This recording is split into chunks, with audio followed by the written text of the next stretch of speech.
So if you saw characters in another language on Google Sheets, what would you do? Well, first, you can use the detect language formula to first identify the language code. Then you can use the Google Translate formula to find out that Jeff is simply the sweetest and he appreciates his audience all very, very much. Let's get started. Hi friends, welcome back to the channel. If you're new here, my name is Jeff, and I'll admit that Google Translate formula is definitely not necessary for working professionals to know, but you gotta admit, it's pretty freaking cool. In this video, I shared 15 or so Google Sheets formulas and functions that I've used the most over the past 7 years as a working professional. First as a management consultant, and now as a product marketer at a FANG tech company. Diving right into VLOOKUP. So this is a formula a lot of us have been using for a while now. It's a very basic one, but there are two things I want to mention here. A lot of people type in true for the fourth field here, but this could sometimes lead to errors because true tells Google Sheets to find the closest match.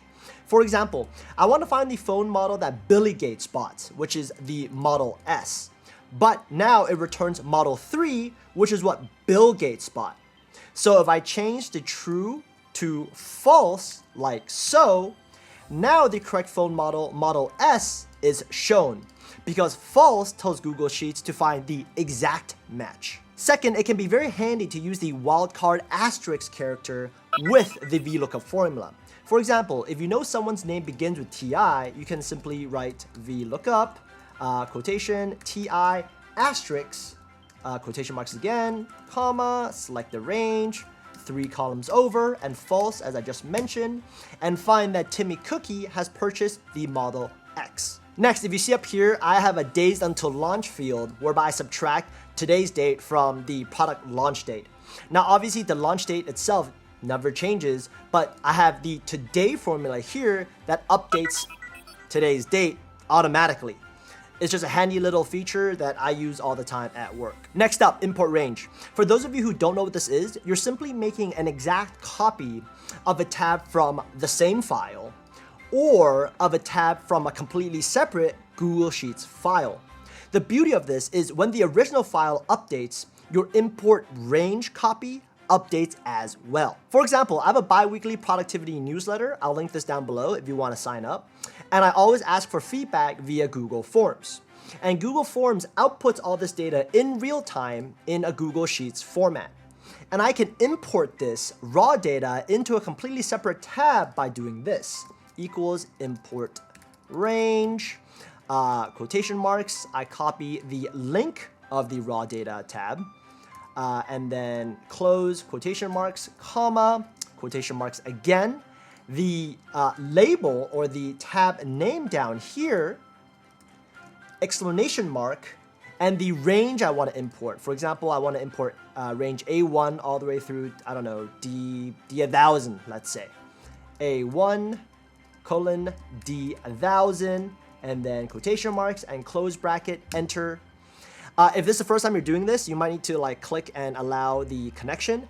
But after that, you should see the data imported over just like this. And you do this because you might want to change the formatting of the data or manipulate the data in some way by performing calculations. And you don't want to mess with and potentially mess up the raw data. And now that I've formatted the data, I can perform some simple calculations. For example, if I want to find the number of people who gave me 5 out of 5 for my newsletter, I can simply use the COUNTIF formula here, highlight the range for the points, and choose the criteria I want to count for, in this case, 5. Close bracket, and now I know 13 people gave me 5 out of 5. And now I want to find the number of people who gave me feedback, and I can do this by using the COUNTA formula, and I can select any of the first 3 columns because it's only counting the number of values I selected.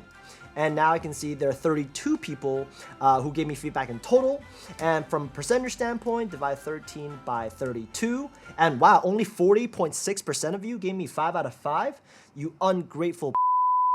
But it's okay, I'm a nice guy. I'll let this one go for now. Next up, if I wanted to separate the date and time in the timestamp column here into 2 separate columns, I can use the split formula like this. choose a cell I want to split, and choose the delimiter.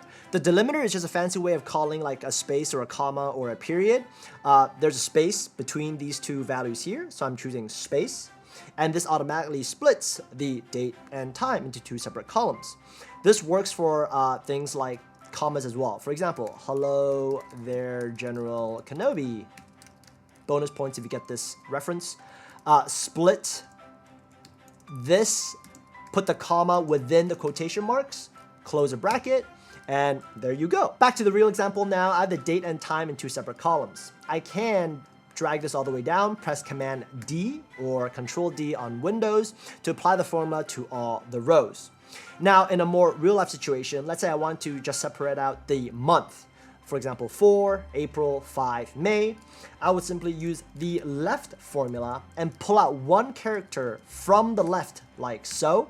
And again, drag this all the way down, Command D. And now I've separated all the months by itself. Similarly, for years, let's say this newsletter spanned across different years. I can simply use the right formula and pull out the 4 rightmost characters in a given cell, like so. And I drag all this way down.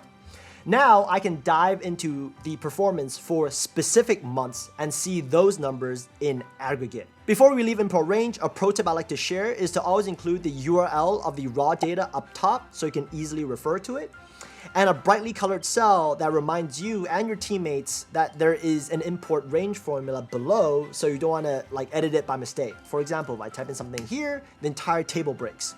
Don't do that. By the way, and I ask a lot of people this because I'm a nerd, what is a formula that you use a lot but is very uncommon?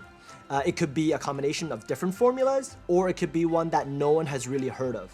Let me know down below. Now, moving on to the next tab, and let's say you receive some data from a colleague who, shall we say, isn't the most detail-oriented, and you want to double-check his or her work before you do anything else. First, in order to determine the emails here are indeed correctly formatted, you want to use the isEmail function and select the cell you want to check.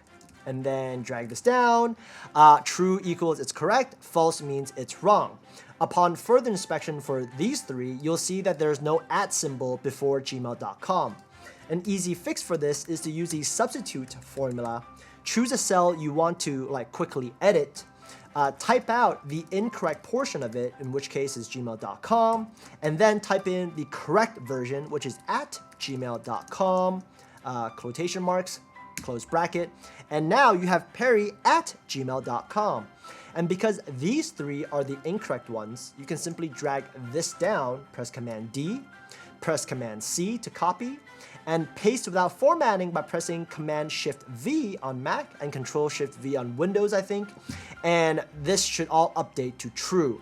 And now you can delete the formula down here. Then, if there are web pages here, if you want to check whether these are formatted correctly, you can use the ISURL function. Works exactly the same way. Select the cell you want to check, drag all the way down. False means there's something wrong with it, true means it's fine. For the two false ones, you'll notice actually there is no dot before the com. And now you can use the substitute formula again to make those edits. Now, pro tip, in real life, you're probably working with a lot more data. For example, there are 88 emails here and you want to check all of them at once, right? You can use the ARRAYFORMULA function and have the isEmail embedded within and simply choose the entire range you want to check as opposed to just one cell. And if I close bracket here, press enter, this returns everything at once, saving me the time to have to drag to the right and drag down and whatnot. And of course, ARRAYFORMULA works with most of the other Google Sheets functions as well. Okay, back to the marketing campaign. So you usually give clients a UID or unique ID for them to use to log in or identify themselves. And a very easy way to assign UIDs in bulk is to use the CONCATENATE formula that combines values from different cells together. For example, if I want to use their location, comma, and their phone number to give them a UID, I press enter, and now there's a unique string assigned to this one client, Wendy. But obviously, this is not very privacy friendly. So what I would do instead is simply add a write function, which I went through just now, and assign perhaps the last 4 digits of Wendy's phone number by pressing 4 here. And then I add another bracket to close this out. And now she has a unique ID that is both unique and privacy friendly. All I need to do now is drag this down and voila, quick and easy. Alternatively, if you want to make this slightly easier, what you can do instead is actually use a combination of left and right formulas. For example, I take the leftmost 2 characters from the first name of the client, choose 2, and then use the and sign here, and then follow that with the right formula, and again choose the last 4 digits of their phone number, and this also works as a way to assign UIDs en masse. Next formula, a tiny bit more complicated but extremely useful, and that is combining the if and search functions together. For example, if you look at the marketing channels here, you notice there are organic channels and paid channels. And I want to separate them out in the channel type column here. First, I'll use the search function and use the asterisk wildcard character again because I don't care what comes before the word organic. And I use it after because I don't care what comes after, quotation marks, and choose the cell I want to reference like that. And it returns 1 because it has found the organic word within this cell. Now, because the number 1 by itself is meaningless, I want to add the if formula on top of this to show me that if it finds the word organic, please return the word organic like so. If not, leave it blank. Now it shows organic.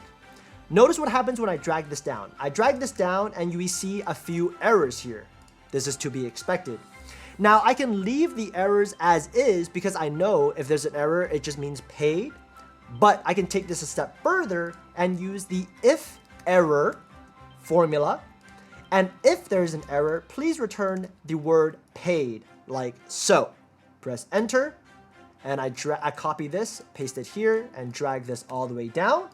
And here is a very clean column that shows me exactly which channels are organic and which ones are paid. And while this 3 formula combination may look a bit scary at first, the trick is to start with a formula inside, in this case like search, then work your way out. And now that we've identified the organic and paid channels, I want to know how much each channel is contributing to sales. So I use the SUMIF function here, choose the channel type range, press function F4 to lock this range in place, choose the organic channel. I can either type it out in quotation marks or simply choose the cell here, comma again, and choose the range I want to sum up. And again, press function F4 to lock this in place. Close out the formula, press enter, and boom. Organic channels contribute $4,714 to my overall campaign. Now, because I have so intelligently locked the ranges in place, I can simply drag this down by pressing Command D, and this will repeat the process for the paid channel. I can get a quick sense check here to make sure my calculations are correct. If I highlight these two, I see the sum is $10,510. And if I sum up these, I see it's $10,510. So my calculations are probably correct. I want to quickly point out that yes, I could have done that manually using the sum formula or the addition sign, but that's prone to human error. And in real life, you're probably working with a lot more data. And by using formulas like SUMIF correctly, it's physically impossible for you to make a mistake. So why not? And the last tab here consists of 4 very common formatting formulas I use whenever I receive raw data. For example, I get rid of needless spaces by using the trim function like so.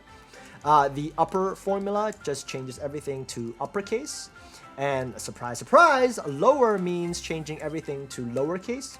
And there are times where you need to do this before inputting the data in a database. And proper is simply changing the first character of every word to capitalized. I'm not exactly embarrassed to admit this, but I am a nerd when it comes to spreadsheets because I need everything to be structured and accurate, right? So please let me know if there are any cool formulas that you use that I could perhaps apply myself. Feel free to check out this video on some overall Google Sheets tips and tricks. See you all next week, and in the meantime, have a great one.